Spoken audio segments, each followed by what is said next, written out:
오늘 이 아침 하나님께서 주시는 말씀 욥기 16장 18절에서 17장 16절까지 말씀입니다. 하나님 말씀 한 절씩 교독하겠습니다. 땅아 내 피를 가리우지 말라. 나의 부르짖음으로 쉴 곳이 없게 되기를 원하노라. 지금 나의 증인이 하늘에 계시고 나의 보인이 높은 데에 계시니라. 나의 친구는 나를 조롱하나 내 눈은 하나님을 향하여 눈물을 흘리고 사람과 하나님 사이에와 인자와 그 이웃 사이에 변백하시기를 원하노니 수년이 지나면 나는 돌아오지 못할 길로 갈 것임이니라. 나의 기운이 쇠하였으며 나의 날이 다하였고 무덤이 나를 위하여 예비되었구나. 나를 조롱하는 자들이 오히려 나와 함께 있으므로 내 눈이 그들의 격동함을 항상 보는구나. 청컨대 보증물을 주시고 친히 나의 보주가 되옵소서. 주 외에 나로 더불어 손을 칠 자가 누구리까? 주께서 그들의 마음을 가리워 깨닫지 못하게 하셨사오니 그들을 높이지 아니하시리이다. 친구를 지적하여 해를 받게 한 자의 자식들은 눈이 멀지니라. 하나님이 나로 백성의 이야기거리가 되게 하시니 그들이 내 얼굴에 침을 뱉는구나. 내 눈은 근심으로 하여 어두워지고 나의 온 지체는 그림자 같구나. 정직자는 이를 인하여 놀라고 무죄자는 사곡한 자를 인하여 분을 내나니 그러므로 악인은 그 길을 독실히 행하고 손이 깨끗한 자는 점점 힘을 얻느니라. 너희는 다 다시 올지니라. 내가 너희 중에서 지혜자를 찾을 수 없느니라. 나의 날이 지나갔고 내 경영, 내 마음에 사모하는 바가 다 끊어졌구나. 그들은 밤으로 낯을 삼고 빛이 어두운 데 가깝다 하는구나.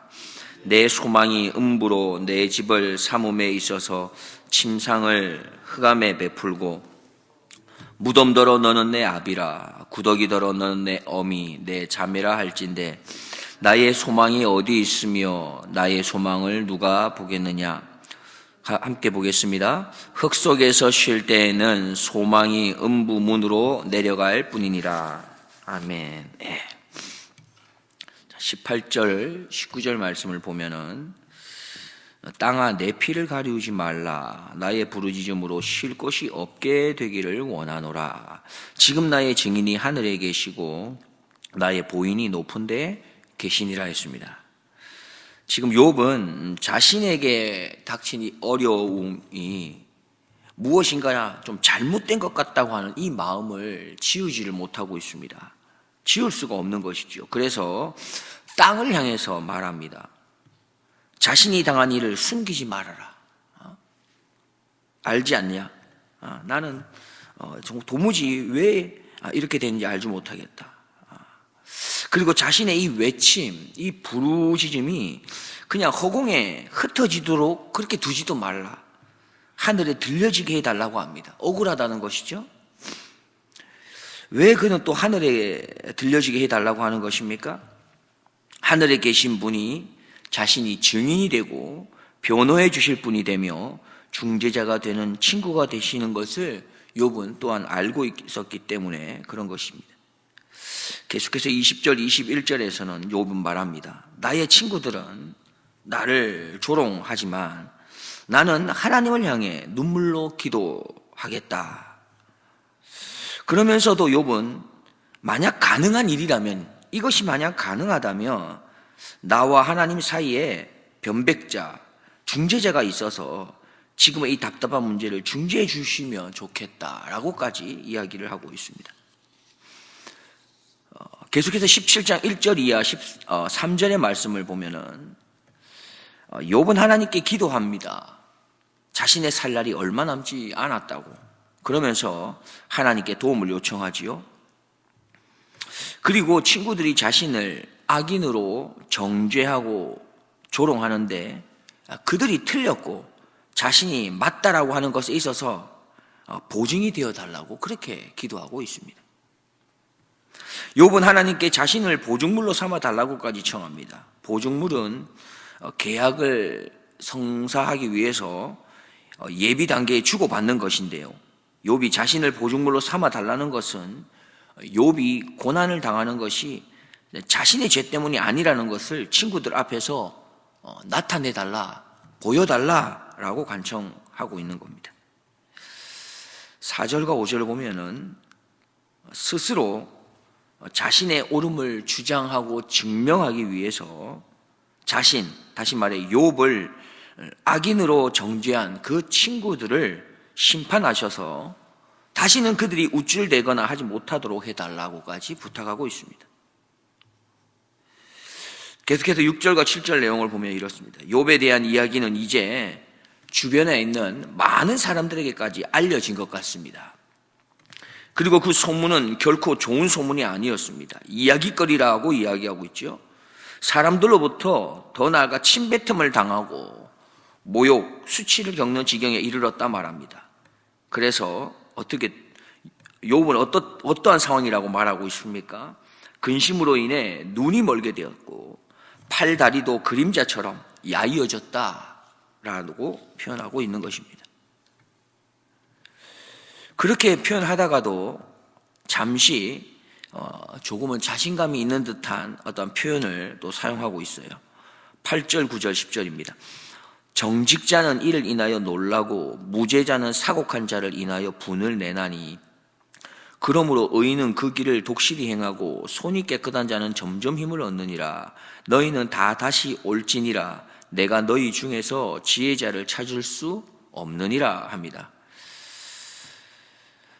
그런데 이렇게 나에 대한 소문을 들은 자 중에서도 정직한 자들은 이 소문을 듣고 깜짝 놀라게 될 것이다. 도대체 저럴 수 없는데, 그렇게 욥이 고난을 당할 수가 없는 것인데 하면서 정말로 정직한 자라면 그 일을 통해서, 내가 당한 일을 통해서 깜짝 놀라게 될 거다라는 것이죠. 자, 무죄자들은 사곡한 자, 다시 말하면 악한 자들을 말하는데요, 욥의 친구를 여기서는 말할 것입니다. 자, 무죄자들은 사곡한 자, 즉 악한 자들을 향해서 분을 나타낼 것이다 라고 말합니다. 그러면서 자신과 같은 의인은 점점 힘을 얻게 될 것인데, 그리고 악한 너희들이 그 상황에서 다시 나에게 찾아온다 할지라도 너희들 중에서 내가 지혜자를 찾을 수 없을 것이다. 다시 말해 너희들이 다시 나를 향해서 공격해와도 내가 넉넉히 이겨주겠다라고 하는 표현입니다. 그리고 다시금 11절에서 마지막 16절에 자신의 상황에 대한 답답함을 이야기하면서 하나님께 또한 도움을 요청하고 있습니다. 11절 그리고 15절 16절을 말씀입니다. 11절에 나의 날이 지나갔고 내 경영, 내 마음에 사모하는 바가 다 끊어졌구나. 15, 16절입니다. 나의 소망이 어디 있으며 나의 소망을 누가 보겠느냐. 흙 속에서 쉴 때에는 소망이 음부문으로 내려갈 뿐이니라 이야기합니다. 오늘의 말씀을 통해서 우리는 무엇을 마음에 새길 수가 있겠습니까? 우리가 아는 것처럼 욥은 모든 소유를 잃었지요. 자녀도 잃었지요. 아내는 자신을 저주하고 떠나가면서 가정은 풍지박산으로 깨어졌습니다. 자신의 몸은 우리가 아는 것처럼 완전히 만신창이가 되었습니다. 그러나 그 힘들고 어려운 가운데서 욥은 더 힘들게 하는 것이 있다고 부르짖는 것 같습니다. 나를 더 힘들게 하는 것은 친구들, 그리고 내 주변에 있는 사람들, 그들의 비난, 그들의 저주, 그들이 내 말을 들어주지 않는 것, 내가 답답한 심정으로 나를 좀 이해해 달라고 내 자신의 이야기들을 쏟아내는데도 불구하고 어느 누구 하나 내 말에 귀를 기울여주어 경청해 주는 자가 없다라는 것, 그것 때문에 그는 더 많이 힘들고 고통스럽고 괴롭다라고 이야기합니다. 우리도 다 경험해 본 바가 있지 않습니까? 일하러 갔을 때, 직장에 갔을 때 일이 많아서 힘들다고 말하는 사람은 별로 없는 것 같습니다. 왜 힘든 것이죠? 관계 때문에 힘들다 합니다. 사람과의 만남 가운데 힘들다는 것이죠. 우리가 사람들과의 관계, 만남을 가질 때 누군가 한 사람이라도 내 말을 들어준다면 그때 자신이 가지고 있는 그 고민, 그거는 해소되는 것 같은 것을 느낍니다. 큰 위로가 되는 것을 우리도 다 경험해 보았을 겁니다. 해답을 찾았기 때문이 아니지 않습니까? 그 사람이 그저 내 말을 들어주었다라고 하는 그 한 가지만으로도 힘을 얻습니다. 위로가 되고 격려가 된 것을 우리는 다 경험한 바가 있습니다. 하물며 사람과의 관계도 그러한데요. 한 사람만 내 말을 들어줘도, 한 사람만 내 말하는 것에 귀를 기울여줘도 내가 숨통이 트일 것 같고 회복될 것 같고 다시금 새 힘을 얻을 것 같은데, 전능하신 하나님께서 우리의 기도에, 우리의 말에 경청해 주신다면 어떻겠습니까? 전능하신 하나님께서 우리의 기도를 들어주신다면 우리가 어떻겠습니까? 그야말로 큰 힘이 되고 진정한 위로가 되고 격려가 되지 않겠습니까? 그렇다면 당연히 우리는 우리의 기도를 들어주시고 응답해 주시는 그 전능하신 하나님께 어찌 간구하지 아니하고 기도하지 아니할 수가 있겠습니까? 사람들과의 관계가 얼마나 중요한지를 아는 사람은 그 중요성의 크기를 아는 만큼 사람들과의 관계에 투자할 것입니다. 마찬가지로 하나님과의 관계가 얼마나 중요한지를 경험한 사람은 하나님과의 관계를 위해서 시간과 물질과 노력을 아낌없이 투자할 것입니다. 욥은 자신에게 주어진 이 고난이 하나님으로부터 온 것을 알았기에, 그리고 이 고난을 또한 거두어 가실 분도 하나님이라는 것을 확신했습니다. 그래서 욥은 하나님께 자신의 이 억울함을 풀어달라고 기도하는 것이죠. 더 나아가 보증자가 되어달라고까지 하나님께 이렇게 토로하고 있는 것입니다.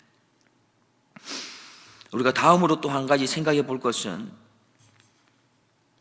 욥의 친구들을 보면 겉으로 보기엔 믿음이 참 좋아 보이는 듯 보입니다. 그러나 그들이 하는 말을 보면 계속해서 욥을 조롱하고 충동질할 뿐이지요. 욥이 답답한 마음을 호소하고 탄식하는데 오히려 귀를 막고 있는 것입니다. 그렇습니다. 우리는 기억해야겠습니다. 연약한 자, 고통받는 자, 도움을 필요로 하는 자들의 그 호소하는 소리, 그것을 듣지 않는 것, 그것을 외면하는 것은 어쩌면 하나님의 말씀에 우리가 귀를 막는 것과 마찬가지라는 것이죠. 그렇게 고통받는 자들의 탄식에 귀를 막고 자신이 주장하고 싶은, 어떻게 보면 좋은 말들을 쏟아내는 것은 결코 덕이 되거나 도움이 되는 그런 충고도 아닐 뿐더러 그를 향한 사랑도 아니라는 것입니다. 친구들은 자신들이 지혜자인 것으로 자처하며 자신들의 주장을 펼치지만, 참된 지혜자는 고난의 정답을 알고 그것을 알려주는 자가 아니라 고난받는 자와 함께하며 위로하는 자가 참된 지혜자입니다. 그래서 이런 말이 있습니다. 희망은 억울한 자의 하소연을 들어주면서 싹이 튼다라는 말입니다. 미국의 저명한 정신분석학자인 칼 매닝거 박사는 이렇게 말했습니다. 듣는 일은 신비한 자력을 가진 창조적인 힘입니다. 사람들은 자기 말을 잘 들어주는 친구의 곁에 머물고 싶어 합니다. 누군가 우리 말에 귀 기울여 줄 때 우리의 존재는 만들어지고 열리고 확장됩니다. 나는 이 진리를 깨달은 뒤부터 모든 사람에게 애정을 갖고 그들의 말에 귀를 기울입니다. 처음에는 건조하고 하찮고 지루한 이야기일 뿐일지 모르지만 곧 그들은 거기에 마음을 담기 시작합니다. 그리고 그때부터 놀랍고 생생한 자신의 진정한 모습을 드러냅니다. 당신이 보이는 관심의 햇살은 말하는 사람의 꽃 봉오리를 덮여서 만개하게 하고 그 빛 속에서 당신이 그 꽃을 감상할 수 있게 도와줍니다. 경청은 말하는 사람과 듣는 사람 모두에게 혜택을 주는 놀라운 능력입니다. 우리가 누군가의 답답한 마음을 담은 그러한 이야기들, 고민을 들어주는 일, 그것이 그렇게 쉬운 일만은 아닐 것입니다. 그러나 마음을 다해서 들어주는 일에서 생명이 솟게 되는 기적이 일어날 수 있는 것이지요. 우리의 기도를 들으시는 하나님처럼 고통 중에 하소연하게 되는 그런 사람들의 호소를 들어줄 줄 아는 그런 교회, 그 교회가 우리 교회가 되기를, 또한 그런 하나님의 사람이 바로 내가 될 수 있기를 주님의 이름으로 축복드립니다. 기도하겠습니다. 하나님 아버지, 오늘도 우리에게 새 날과 새 아침을 선물로 주시고 하나님의 말씀으로 하루를 시작하게 하신 것을 감사드립니다. 오늘 하루도 우리의 삶의 현장에서 혹 내가 이해할 수 없는 일을 마주하게 될 때에 즉시로 욥처럼 주신 이도 여호와시요 거두신 이도 여호와시오니 여호와의 이름이 찬송을 받으실지니이다라고 고백하는 믿음의 걸음을 걷게 하여 주시옵소서. 또한 하나님께서 고통받는 자들을 내 주변에서 만나게 하실 때에 그들의 말에 귀를 기울이고 경청할 수 있는 그리스도인이 될 수 있도록 예수님의 마음, 예수님의 성품으로 훈련되어져 가는 하나님의 사람 되게 해 주옵소서. 우리의 생사화복을 주관하시는 우리의 주님 예수 그리스도의 이름으로 기도드리옵나이다. 아멘.